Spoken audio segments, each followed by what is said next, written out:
The Thing in the Fog. San Diego is a beautiful place, don't you think? The sweet and salty aroma of the Pacific Ocean drifting on a cool breeze as the warmth of the sun caresses your skin is a luxurious experience you know you can only enjoy in the Californian coast. However, San Diego has its share of dark dealings. The most well-known by far is the Whaley House. The list of documented hauntings is growing every day. However, it is not the biggest danger here. It started a few months ago on a chilly, overcast night. My dog escaped from the backyard again, and I went out and searched for her. I walked along the sidewalk, calling her name in an attempt to get her to return. "Lindsay, come here, girl," I yelled, and then gave an ear-piercing whistle. I didn't care whether or not I was disturbing the neighborhood. My priorities dictated my pet was more important than whether or not someone got 39 rather than 40 winks of sleep. Why did he say 40 winks anyway? I thought. Does it have to do with the rapid eye movement? My train of thought rambled on for a good 2 minutes before it was interrupted by the yelp of a dog followed by a faint, distant, and constant whining. My heart skipped a beat and my stomach dropped. No. My breath came in short bursts as I ran in the direction it came from. The public playground. I could only pray and hope that Lindsay wasn't hurt, or worse. I slammed open the chain-link fence. Then suddenly the whining stopped. There wasn't a sound in the air except for the chirp of crickets and the rustle of trees. My eyes darted from place to place looking for a sign of my dog. I stumbled around, my heart rate the highest it had ever been, and tears welling in my eyes.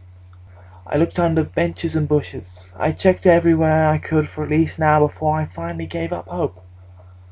I raised my head and stared into the sky, tears running down my cheeks, my throat burning, and my trust in God shaken. I turned back towards home with a hung head and a heavy heart. I was about to leave the playground when I saw a band of purple dangling from the lock of the gate. For the second time that night my heart skipped a beat. It was my dog's collar, only it was frayed far more than it was the last time I saw her. I picked it up and glanced to my left towards town, then right towards the playground, and I surveyed the area for the last time. I can't believe I almost didn't notice it.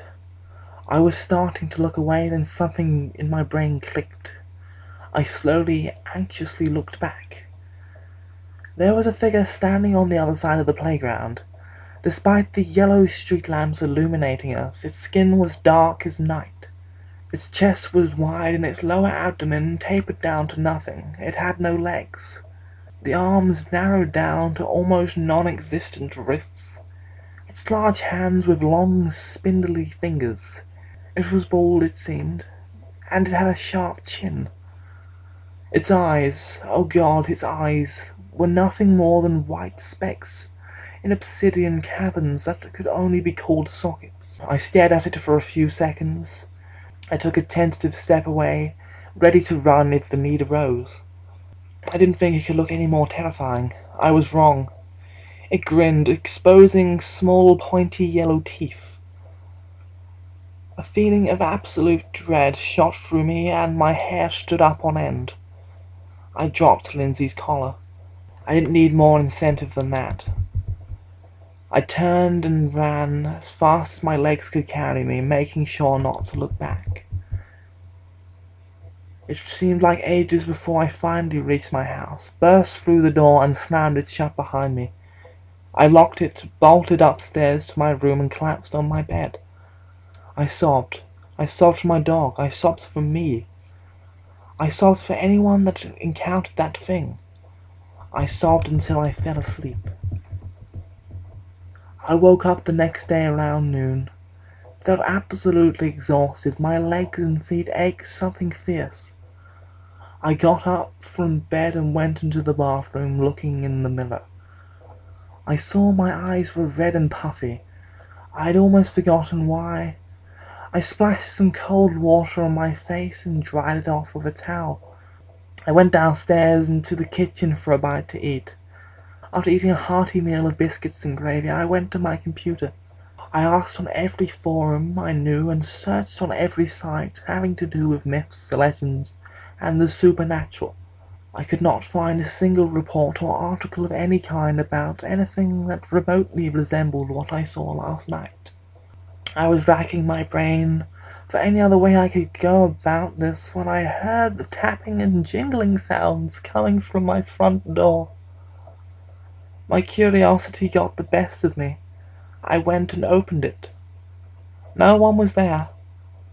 I looked up and down the street, trying to see anyone or anything suspicious. Nothing caught my eye until I looked down to see if my mail was there. There on the ground was my dog's collar.